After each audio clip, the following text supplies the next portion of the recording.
Test, test, 1, 2, test, test, 1, 2.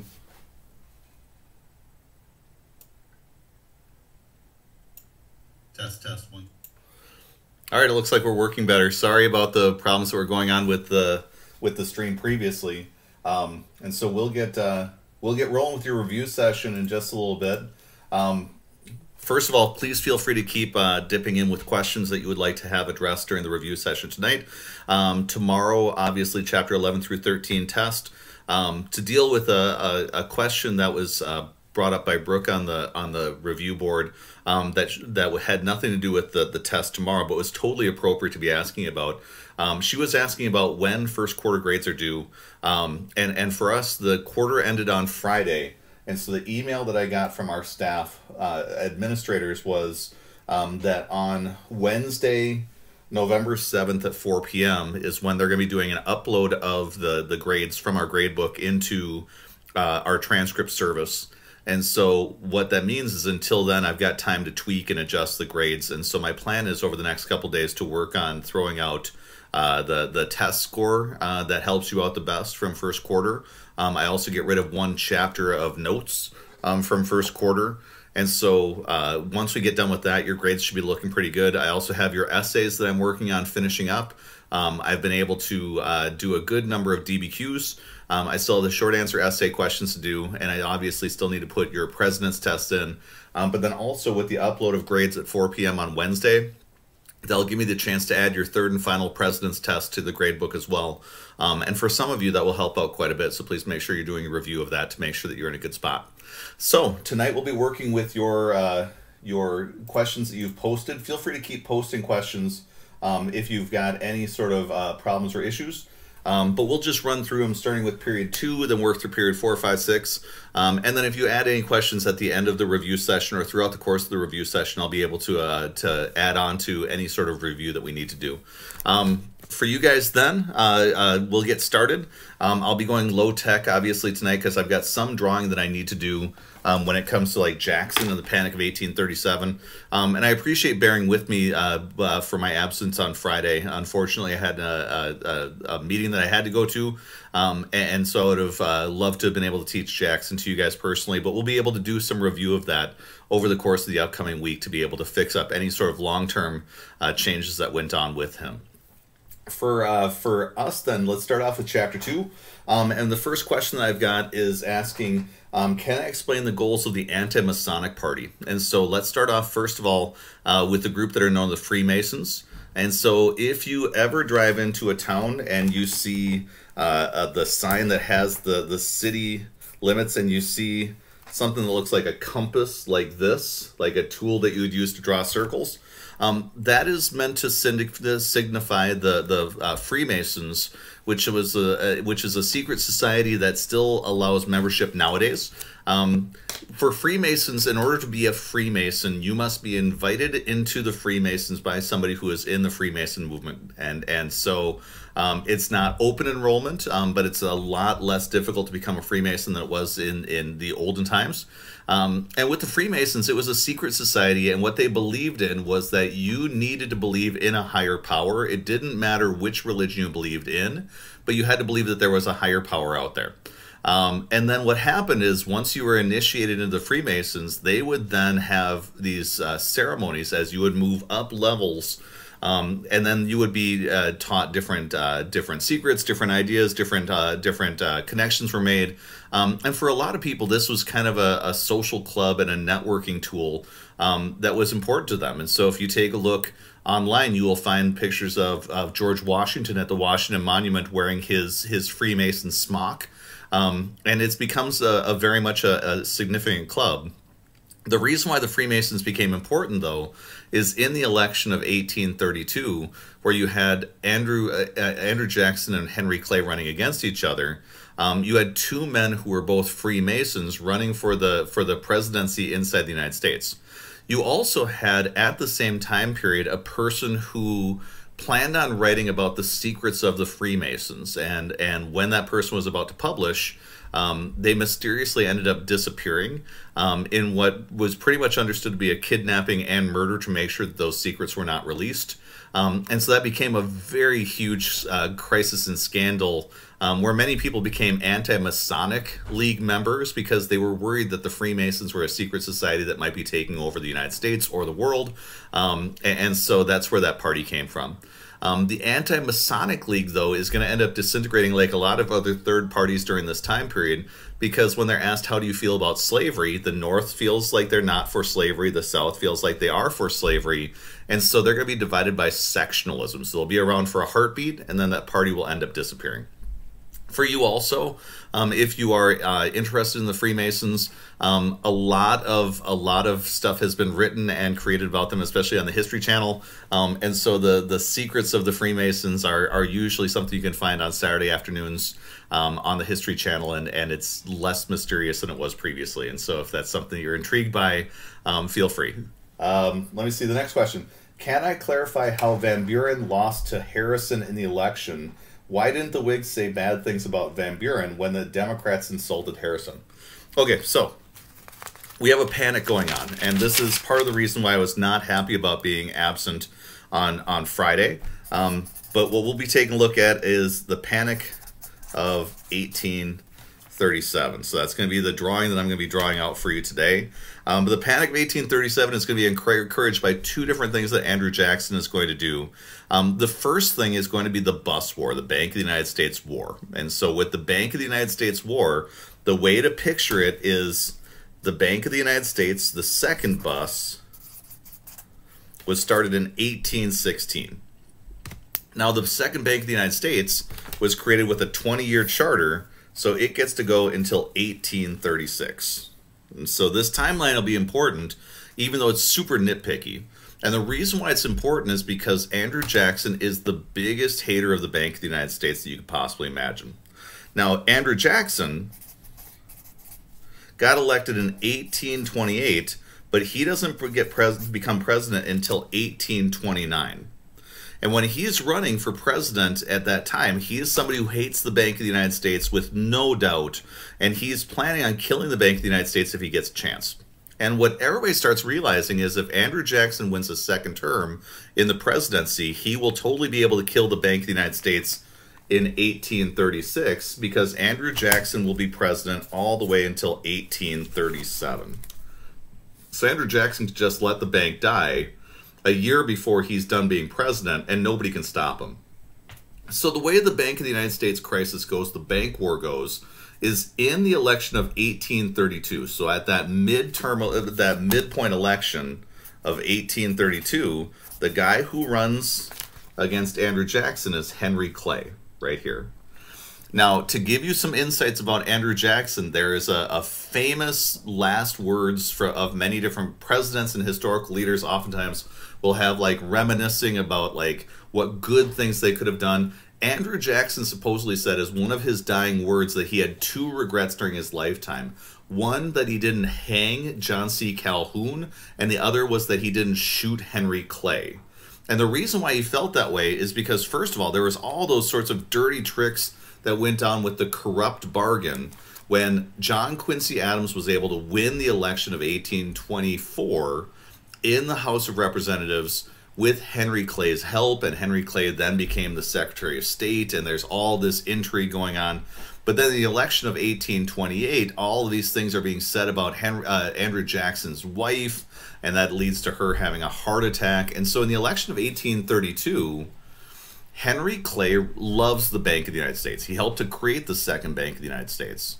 And so Henry Clay decided to make that into a campaign issue where he started arguing that we should campaign on the Bank of the United States and the popularity of it. And instead, Andrew Jackson started campaigning on how he hated the Bank of the United States. He was smart, though, because he didn't give any indications about whether or not he would back down. And so Henry Clay started putting pressure on Andrew Jackson about the Bank of the United States. And right before the election, he sent a bill to the president in 1832 asking for him to reauthorize the bank 4 years early. Now, what Henry Clay thought was that Andrew Jackson would back down, that he would be frightened about losing the election, but instead, Andrew Jackson realized most farmers hated the Bank of the United States. So when in 1832 Henry Clay proposed this Bank of the United States recharter, Andrew Jackson killed it. He also killed Henry Clay in the election, metaphorically, not really, so he didn't shoot him, but he beat him badly. And then what he decided to do was in 1832, he realized that the Bank of the United States, without its recharter, would naturally die in 1836. So it's going to naturally die on its own. What Henry Clay decided to do, though, is he decided to take all the money out of the Bank of the United States. You realize a bank without money is nothing. So the bus has all of this cash inside of it, and it's going to be allowed to be the national bank until 1836. So in 1832, Andrew Jackson just chooses banks around the United States, and he just spreads out all the government's money to all of these banks around the United States, and these banks are going to be known as his pet banks. With these pet banks, though, they've now got all of this extra money that they can now lend out if they want to with absolutely no regulations, because with the bus, it's now going out of business and it didn't have much power to regulate anyways. And so as you guys remember with the Panic of 1819, and this is the question I've got here about what's the comparison between the Panic of 1819 and the Panic of 1837, just like we studied in class last week, all of these banks are going to get involved in over-speculation. They're going to lend out way too much money to all these people around the country. And so these banks are going to lend too much. They're not going to keep enough money in reserve. And Andrew Jackson is going to figure out how to single-handedly blow up the entire economy without realizing that he was doing it. When you study politics, one of the things we realize is presidential words mean something. And so when you see the president nowadays tweeting or making rash comments, a lot of people will be like, that's just Donald Trump being Donald Trump. But one of the examples we have is from this time period. And so what Andrew Jackson did is he created something called his specie circular. So the specie circular is an announcement that Andrew Jackson makes. And Andrew Jackson announces, you know what? When it comes to buying land inside the United States, I hate paper money. When you see Andrew Jackson's face on the $20 bill, he would consider that a huge insult because he hated paper money. He thought that it was counterfeit. He thought it was the tool of the devil. He thought it was awful. So what he announced to the rest of the country without thinking it through was he said if anybody ever wants to buy land from the government in the future, they need to buy it with gold or silver. And that's known as specie. So specie is just gold or silver, valuable metal. The problem that we had, though, is he created a panic. Just like we saw in the Panic of 1819, all sorts of Americans are going to get the idea that if they don't have gold or silver, Andrew Jackson's going to outlaw paper money because of this rash statement he made right here. So all these Americans are going to rush into the bank, cash out their paper money, and they're going to demand gold or silver. And because of over-speculation, these guys don't have enough cash. And now Andrew Jackson has drained the Bank of the United States, and so they can't back anything up. And so that's going to be how he single-handedly is going to help create the Panic of 1837. The beauty of the Panic of 1837, though, is Andrew Jackson is done being president in 1837. So when the entire economy crashes, Andrew Jackson's left a hero. Nobody blames Andrew Jackson. Instead, the person that they blame is Martin Van Buren. They give him the nickname Martin Van Ruin. So, Jason, when you get to your question, can I clarify how Van Buren lost to Harrison in the election? It's because the economy thoroughly collapsed under his watch, and he couldn't really do much anything to turn things around, especially since his predecessor had destroyed the Bank of the United States, the one financial institution that might have been able to do something to help bring the economy back.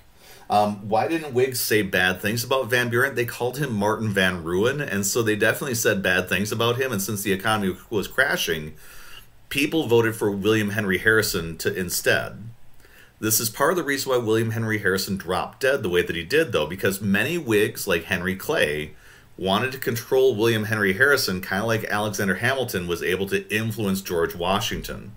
And so what they told William Henry Harrison is just don't say anything during the election, and they campaigned about how he drank hard cider and lived in a log cabin, even though he was very rich, living inside of a mansion, doing all sorts of good things for himself. They didn't let him campaign on any ideas. They just turned him into like the Whig Andrew Jackson.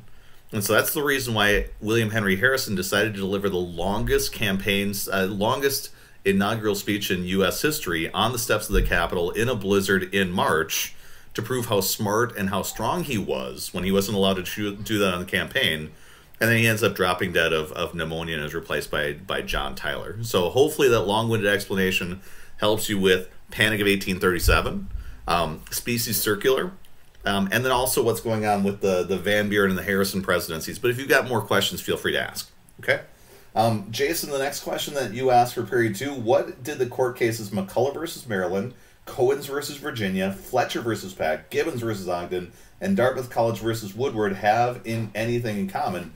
The thing they have in common is they're all Marshall Court decisions. When we take a look at the court decisions themselves then, let's break them apart piece by piece. McCulloch versus Maryland is what we drew in class, where John Marshall is going to argue about the supremacy of the United States government, in that case dealing with the Bank of the United States and whether or not it could or could not be taxed.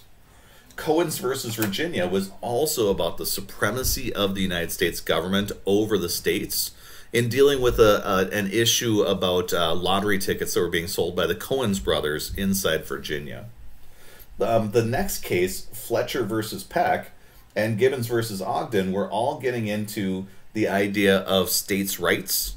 And so Fletcher versus Peck was that court case that was dealing with the Native American land sale in Georgia that went bad, and then the Georgia legislature tried to address it by taking the land away from farmers. And it was another case of Marshall stepping in and saying that the United States government had supremacy over the states.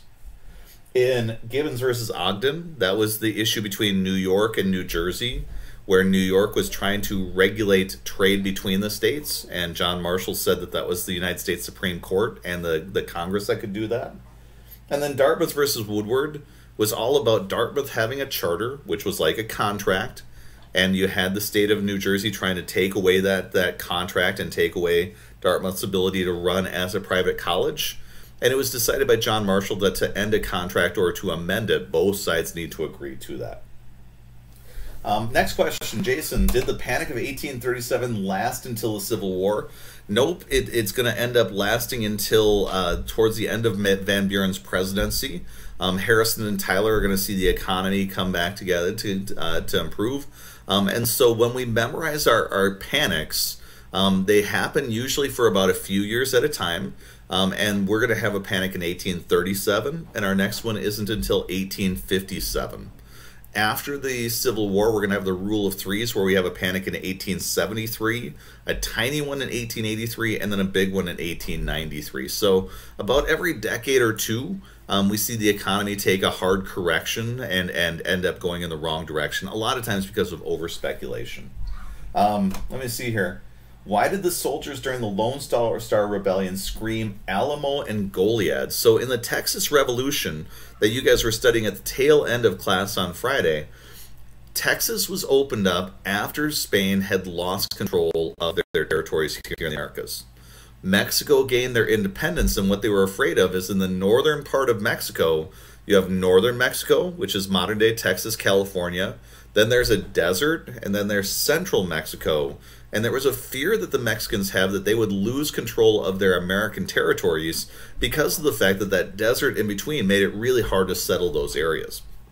So the rule for Texas was Mexico invited Texans in with the request that they become Mexican, become Catholic, and get rid of their slaves. And instead, the Texans did none of that stuff. When the Mexicans came in and tried to crack down on that behavior, that's where they encountered resistance, and that led to the Texas Revolution, where the Texans were fighting back against the Mexicans, and at Goliad and Alamo, you had two horrific slaughters of the Texans when they were killed by Mexican soldiers. Eventually, then, the Texans are able to turn the tide and win the war against Santa Anna and the Mexicans, gain the territory for themselves of Texas. But the key thing to notice with the Texas Revolution is when you think about the Texas Revolution itself, it's those early battles that create this inspirational view of Texans fighting for their independence, but they're also looking to spread slavery. What you should also notice with the Texas Revolution is the resolution. And this is your key for the Texas Revolution, is the Texas Revolution happens during the Andrew Jackson presidency.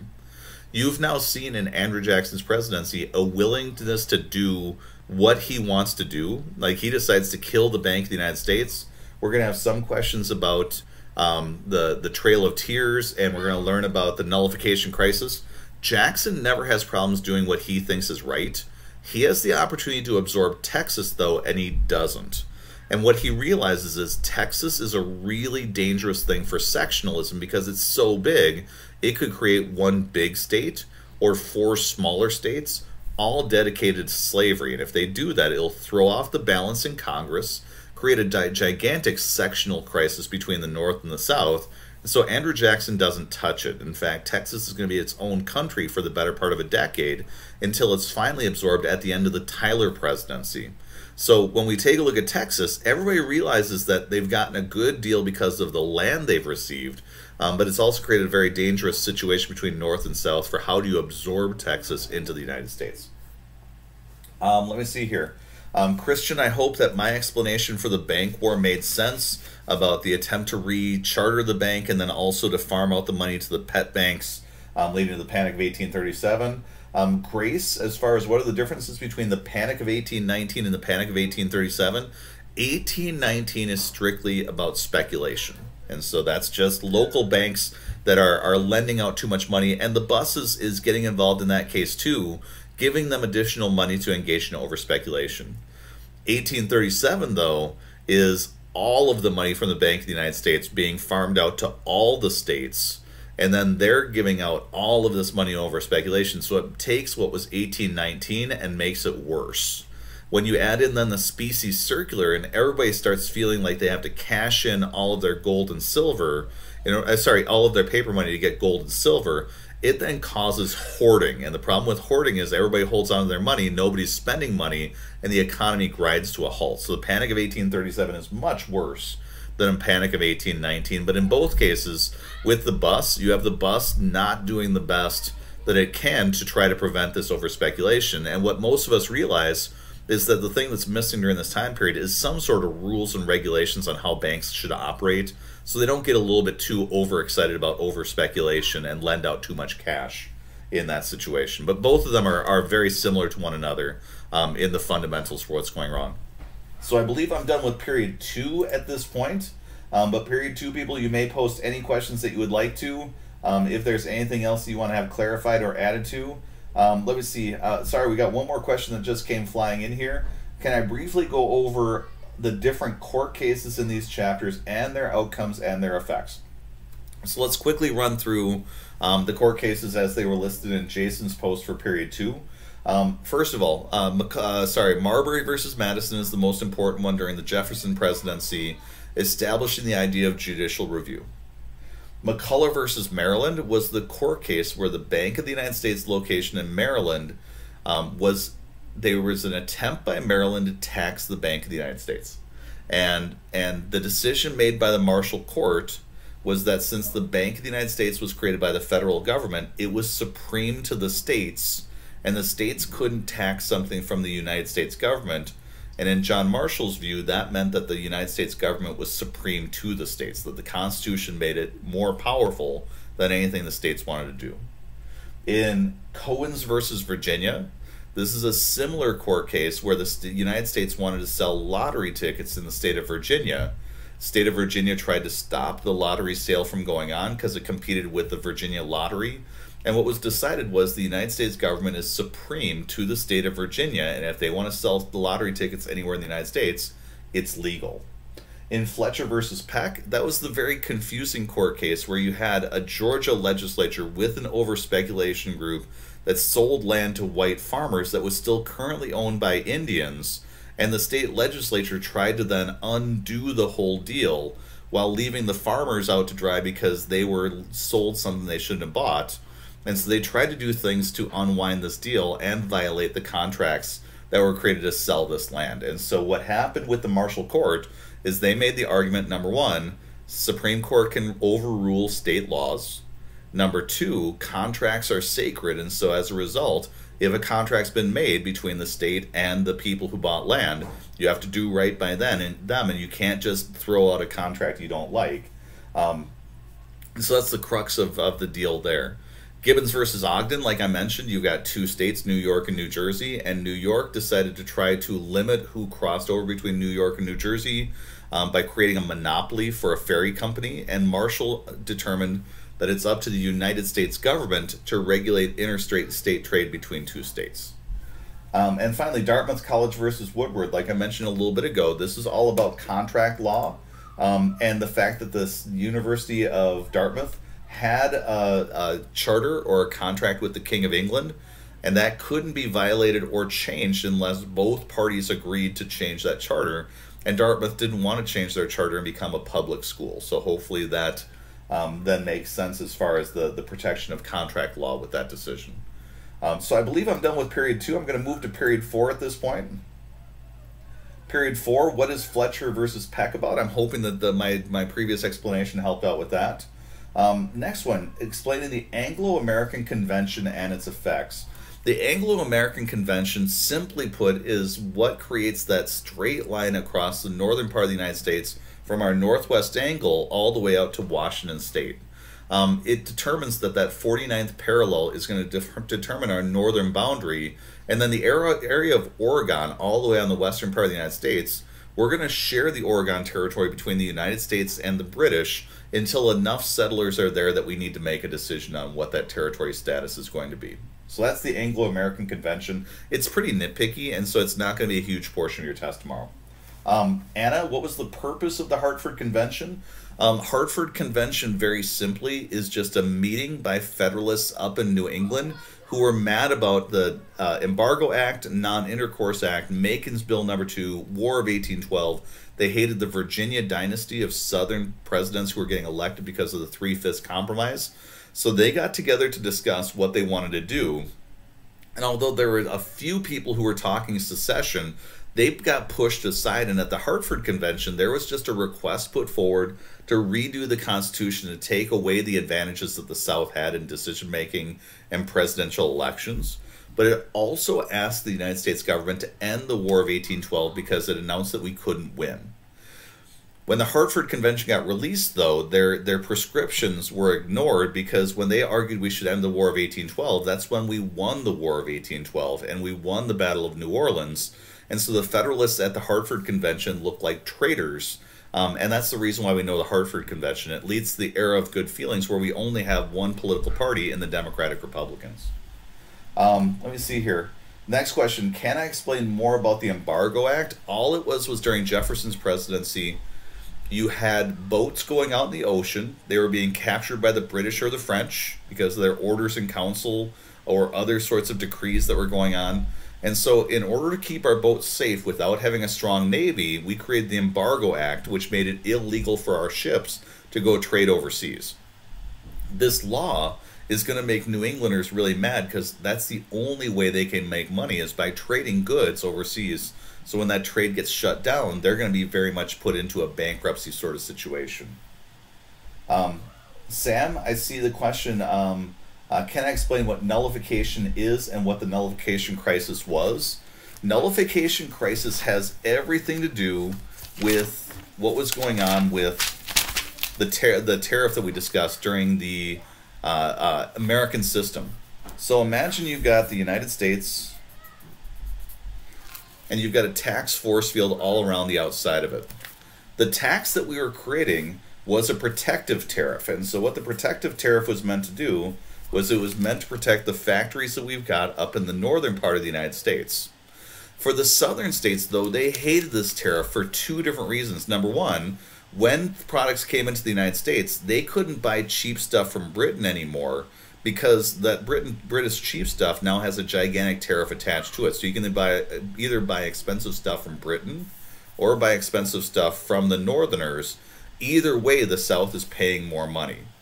On top of that, though, when these guys in southern part of the United States decided to trade their cotton over in England, England put on their same sort of tariff on cotton goods, which means the South is now getting less money for their cotton. They're paying more money for their products since they feel like they're getting hit twice. And the only reason why they're getting hit is so that we can build more factories that are doing okay up here. So they feel like they're being picked on. When Andrew Jackson got elected, many Southerners felt like, great, Andrew Jackson's our guy. He's a Southerner. He hates Henry Clay. He hates tariffs. And so the state of South Carolina, down here in the southern part of the United States, they announced that they're going to engage in nullification. So you can see South Carolina right here. And what nullification was is the idea that was put forward in the Virginia and Kentucky resolutions. Jefferson and Madison argued that if there was a law that was unconstitutional, you shouldn't be forced to pay it. And so that's what South Carolina was saying. They're saying that the tariff is unconstitutional, so they're planning on not paying that tariff. What makes this even more dicey is that Andrew Jackson's vice president, John C. Calhoun, is the guy who is secretly encouraging the state of South Carolina to ignore federal laws. So that's the reason why Andrew Jackson on his deathbed said, I wish that I would have shot Henry Clay and hung John C. Calhoun. Because when John C. Calhoun is doing this, he's encouraging South Carolina to violate federal laws. And so Andrew Jackson puts forward what he calls his Force Act. He announces that if the state of South Carolina or any other state violates federal laws, he will take his military, invade their state, and he mentions to his friends that if he gets his hands personally on John C. Calhoun, he will hang him from the first tree that he can find. And so you've got now the threat of a northern invasion of the South in a situation where they're trying to ignore federal law. This is going to be very much similar to what Abe Lincoln gets to deal with during the Civil War, and that's who's going to be researched by Abe Lincoln. Lincoln will research Andrew Jackson to find out what his patterns were when he was involved in this process. Now, fortunately, Henry Clay steps in with his compromise tariff, where he comes up with a smaller tariff to make these guys happy, making an invasion by Andrew Jackson not necessary. So he's able to calm everything down. But in the nullification crisis, the example that Andrew Jackson's putting forward is if the United States government creates a law, you must obey that law. And so he is very much mimicking the same behavior that saw with George Washington with his Whiskey Rebellion. And that connection is big when you take a look at this time period. Next question. I didn't quite understand what the Monroe Doctrine was. And so the Monroe Doctrine, very simply, is James Monroe arguing to the rest of the world that now America, North, Central, and South, is under our protection. We don't have the military to enforce it, but what we're saying is that colonies aren't permitted anymore, intervention's not permitted anymore, and the Europeans don't take it all that seriously, except from the standpoint that America's already driven off the British in the War of 1812 and also the American Revolution. And so you're not going to find a lot of European intervention in America because America is going to be seen as a formidable opponent and they're going to leave us alone. Europe will still get involved in Latin America, but America has now announced that we have intentions to have influence there. But this is going to be the time period where Europe is going to come to the realization that it's much easier to have influence over Africa and the Middle East and Asia and Australia. And so that's where they're going to focus a lot of their attention instead. The Monroe Doctrine, though, is going to become more important as we move through the course, especially when we get to the early 1900s, because Teddy Roosevelt will start using that as a means to start getting involved in the politics of Latin America, especially in Central America, the Caribbean, and the northern parts of South America. Let me see here. What are the direct impacts of the Monroe Doctrine? During this time period, they're very little. All it's showing you is a nationalistic trend for American foreign policy. And the big takeaway that you want to notice with the Monroe Doctrine is as the Europeans leave America alone, and as Spain loses its grip over its Spanish Empire, America can now get involved in Manifest Destiny, the movement from East Coast to West Coast and spreading its culture across the continent. Let me see here. The next question, what is the difference between the Indian Removal Act and the Trail of Tears? And so the way to think about the Indian Removal Act is it's the formal decision that's being made to remove Native Americans from their land in the southeastern part of the United States. Now, the dilemma that you have with the Indian Removal Act is that the tribes that are being focused on are the Cherokee, the Seminoles, and others, but the Cherokee are the most important because they've worked out treaties with the United States government. They've been behaving peacefully. And the reason why they're being moved is because gold is discovered on their land, and there's also people who want to plant cotton on the Cherokee lands as well. So in the decision to remove the Native Americans, the Cherokees don't go to war, as we've seen with other Native American conflicts. We instead have a court case called Worcester versus Georgia, or Cherokee Nation versus Georgia. And John Marshall is going to argue that the Cherokees have done nothing wrong. They shouldn't be forced to move. Now, this is where Andrew Jackson gets a very negative reputation, especially when it comes to people who have sympathy to Native Americans, because his response is, John Marshall's made his decision, now let's see him enforce it, because Marshall doesn't have an army, Jackson does. And so what Andrew Jackson is going to realize is, since the Congress is Democrats like himself, he's going to be able to move the Cherokee out and violate the Supreme Court, and nobody's going to impeach him because they all pretty much agree with what he is doing. So he's doing a thoroughly impeachable behavior, but because the Congress is not interested in doing that, the checks and balances will break down at that point. So when we think about what are the Whigs versus Democrats thinking about this, there's the big dilemma, is there aren't a lot of people who are sympathetic to Native Americans, whether they're Whigs or Democrats during this time period. Many of the Whigs are angry because of the fact that Andrew Jackson is violating a Supreme Court decision, but largely nothing's going to happen to Andrew Jackson other than he'll be censured, which means he is officially condemned in the Congress for doing what he did, but then later on that censure ends up going away.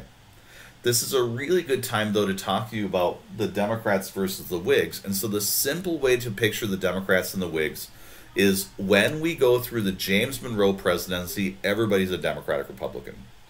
In the election of 1824, that's when they split. You're going to end up with the National Republicans, who vote for John Quincy Adams, and then you have a brand new party called the Democrats that are voting for Andrew Jackson.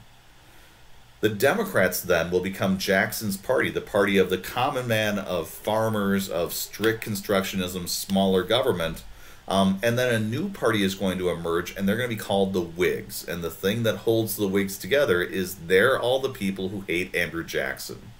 It's the reason why we don't have a Whig party nowadays, because it would be really hard to have a party nowadays that hates a president that's been dead for over a century and a half.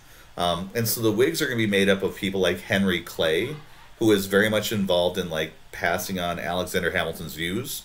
And then on the other side of the spectrum, you'll have people like John C. Calhoun, who will eventually sympathize sometimes with the Whigs on certain issues, because he also hates Andrew Jackson, but he's very much a Jacksonian Democrat who just hates Andrew Jackson. So it's a little bit of a complicated time when you're dealing with the politics of the time.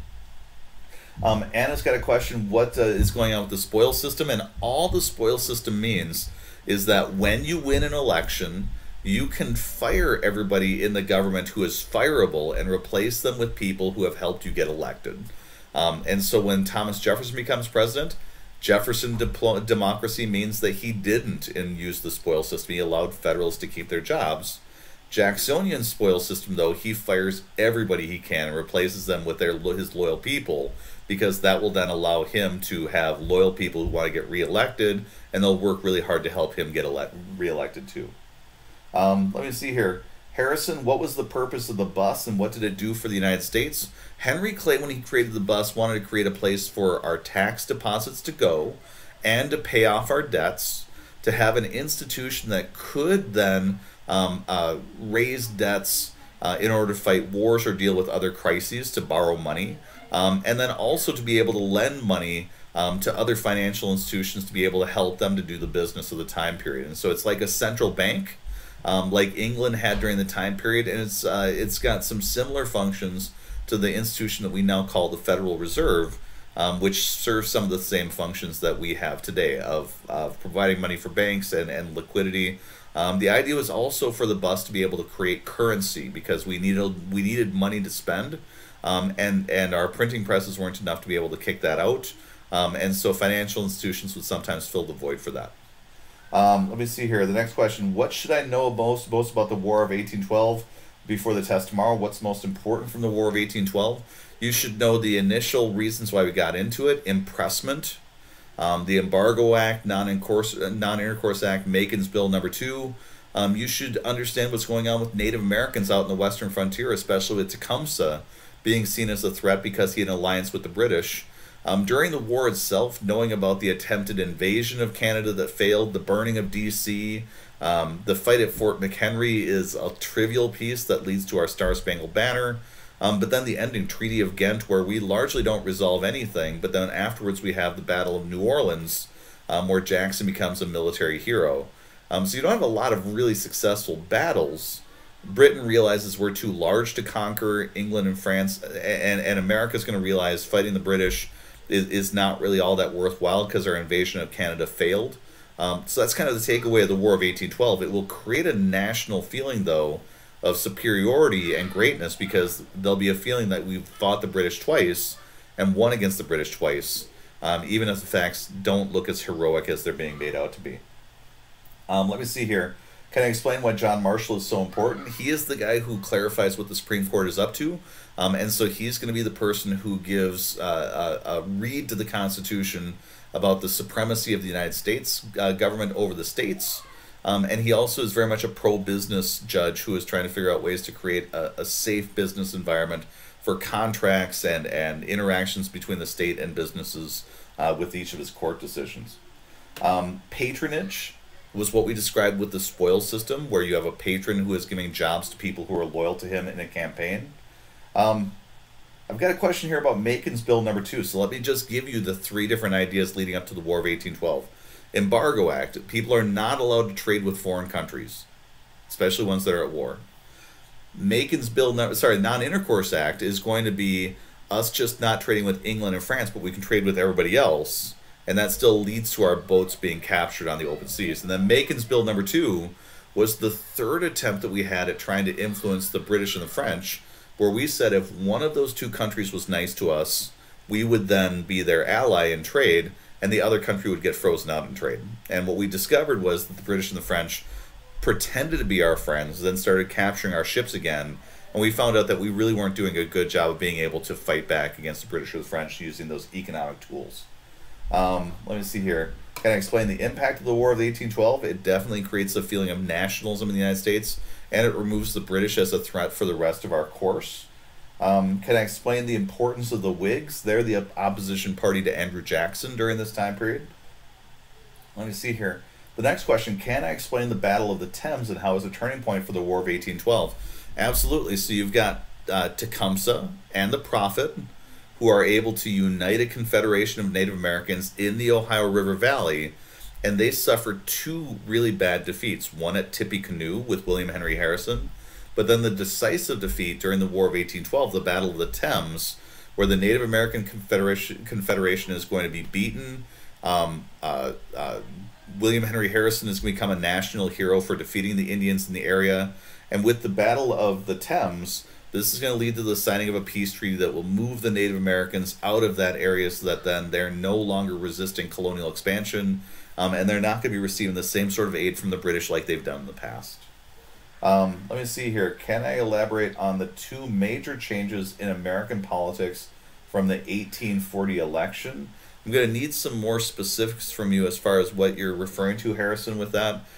With the election in 1840, so 1828 and 32 is Jackson, 36 is Van Buren, 1840 is Harrison. And so with the William Henry Harrison election, the Whig is going to end up defeating the Democrat, and the Whigs are able to run a national candidate, where they, instead of running multiple candidates all over the country, they run one guy who is a national hero who ends up winning. The presidency, though, is famous because of John Tyler, who is going to insist, when many Whigs argue that John Tyler should not be the permanent president, largely because he's a Democrat who ran with Harrison to try to win votes in the South, and just because of the fact that he hated Jackson, he was on that ticket, many people will want to move him out in a special election, and Tyler's going to set the precedent that if a president dies, the vice president takes over and serves out the rest of his term. And when he does that, that becomes our national normal interpretation of what the Constitution is up to. Angela has a question about peculiar institution. All that is slavery, and it's a peculiar institution because in a country that claims to love democracy and freedom and equality and led to a series of revolutions throughout the world. By this point in your textbook, most of the European countries have totally given up on the version of slavery we're using.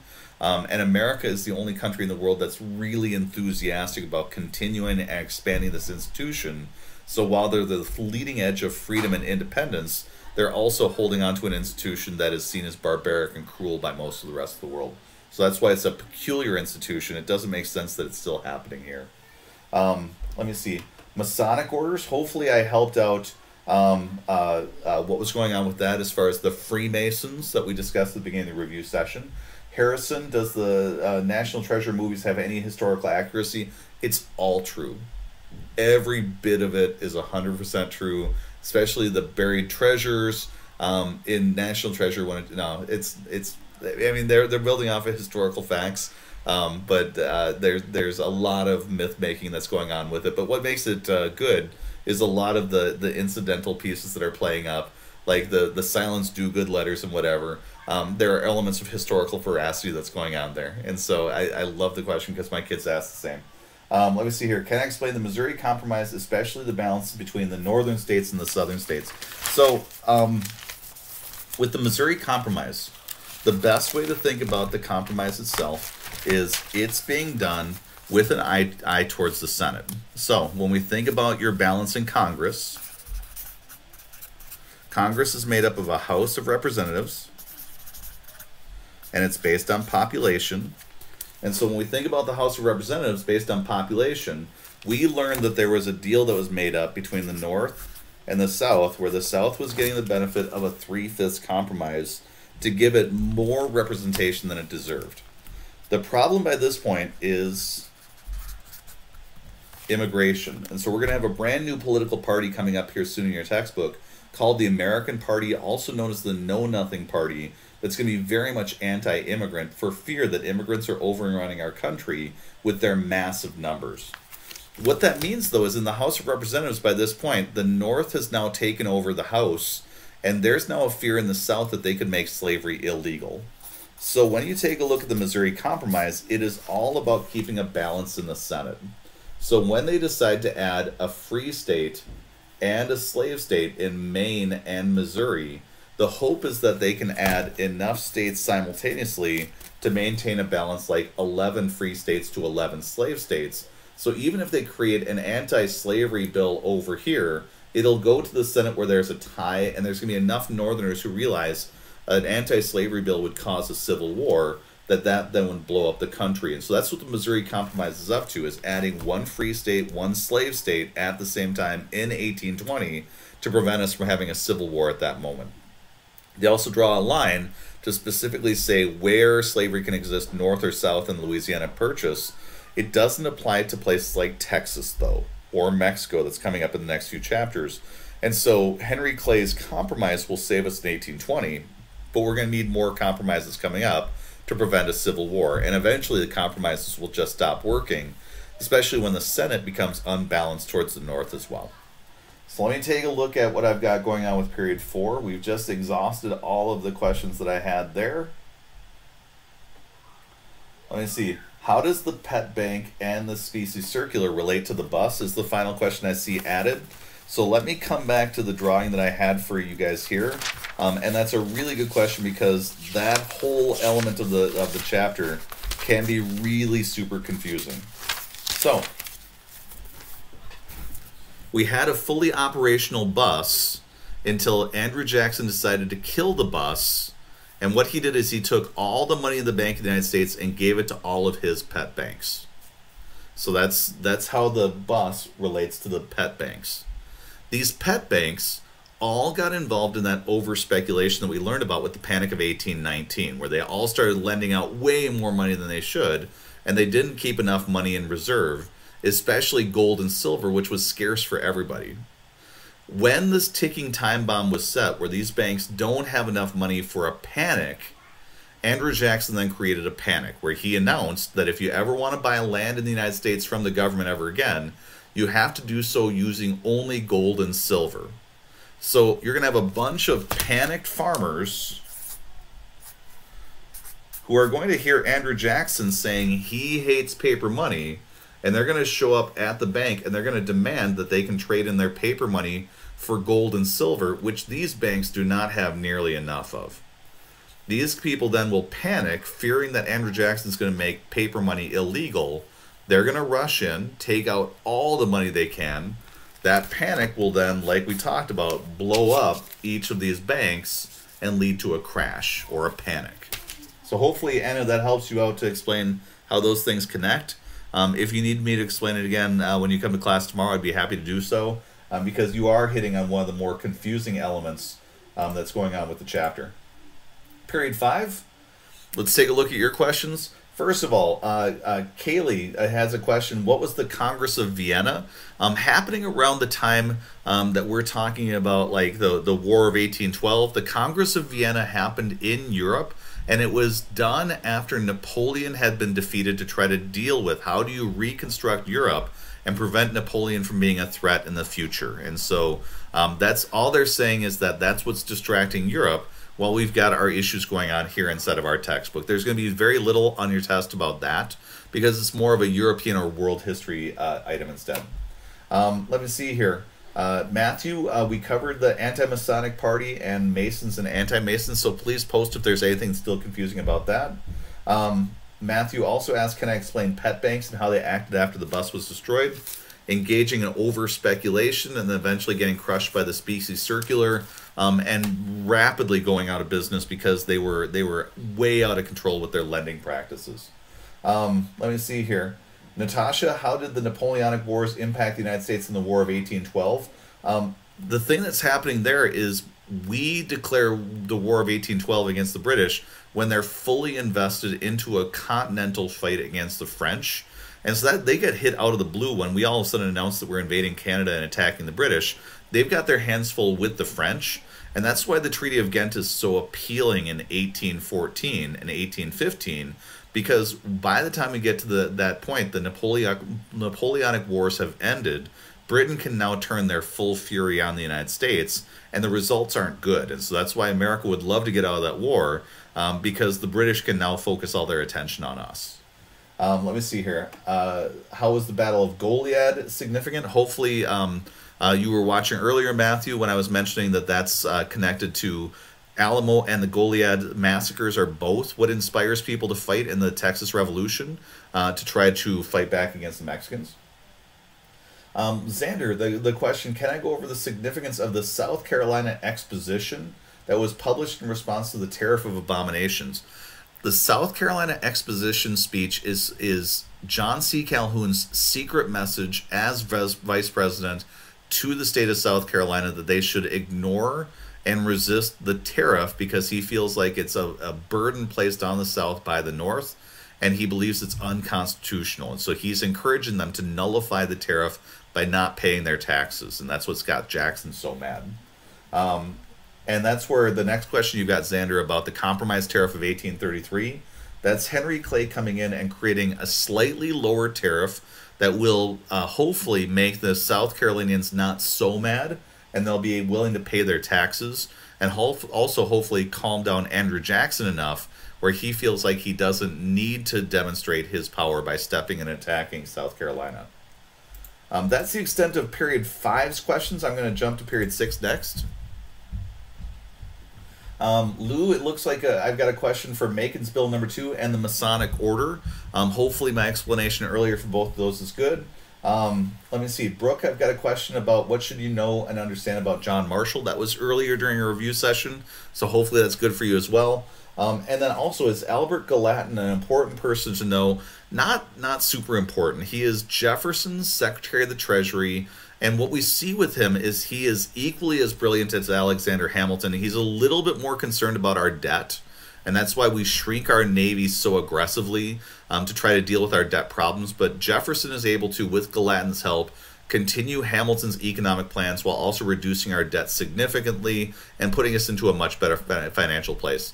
Also, as a side note for you guys, one of the reasons why Andrew Jackson is so beloved is when he shuts down the bus and farms out the money to the pet banks, he also is going to eradicate all of our debts. So he is our last president that was totally 100% debt-free, which was really nice to not have any debts. but then when he torpedoed the economy with the specie circular and his pet banks and deregulation, not so nice. And so we're going to find that he's kind of a mixed bag economically. Let me see. Ian, could I explain all the court cases? Hopefully I've satisfied your question with the thing that I did previously. Can I explain the Missouri Compromise and its effect on future states? Absolutely. So when we think back to the image that we have back here, from this point forward in your textbook, the South is going to feel like the House of Representatives is lost.